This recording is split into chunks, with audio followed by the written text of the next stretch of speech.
Bom dia, eu sou a Fabiane e eu estou gravando esse vídeo para a disciplina de Fundamentos de Engenharia Econômica. Explicando um pouco sobre a planilha de cálculo usada para o trabalho final, a primeira aba se refere à identificação com meu nome e o número de matrícula. Indo de fato, para o desenvolvimento do trabalho, na primeira questão foi pedido para determinar o valor ofertado pela concessão, considerando todos os dados do problema e um cenário estático, em que a taxa de crescimento é constante, sendo igual a 2% ao ano. Aqui a gente tem um valor estático de 2% ao ano. Essa parte aqui da planilha vai ser usada para calcular as próximas questões. Aqui a gente tem toda a base de dados e o fluxo de caixa para calcular a questão. E chegando ao valor final, para esse cenário, a gente tem que todos os valores de VPL para simulação será o mesmo. Portanto, o valor do desvio padrão aqui, nesse caso, é zero, e o valor aproximado da concessão é de 675 milhões. A questão seguinte, que é a questão 2, ela já incorpora os valores aleatórios. Então, para esse cálculo, a gente usa essa tabela aqui. Nesse caso, a gente tem o cenário 2, que é um cenário independente, aqui o cenário 2, considerando uma distribuição normal, uniforme, com valores máximos e mínimos para a taxa de crescimento, receita média e taxa de ocupação. Nesse caso, a gente faz a simulação de Monte Carlo.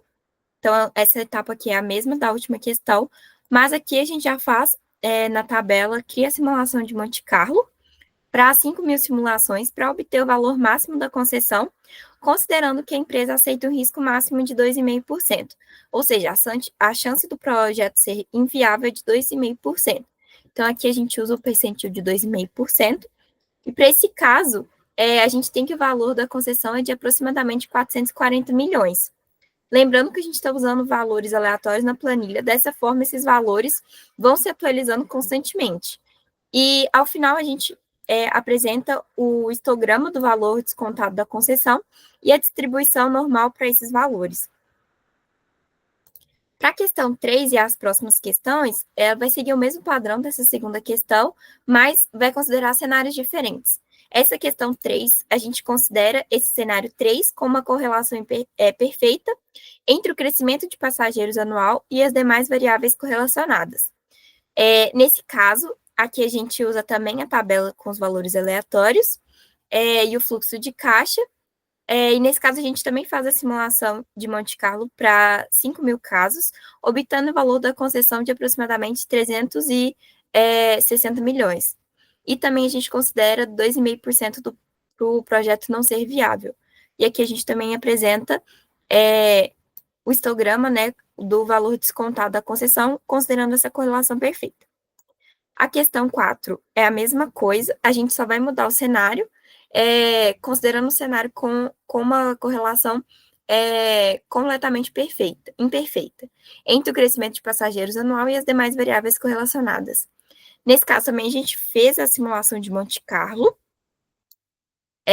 obtendo o valor da concessão de aproximadamente 550 milhões, e considerando, né, também o percentil de 2,5% do projeto não ser viável.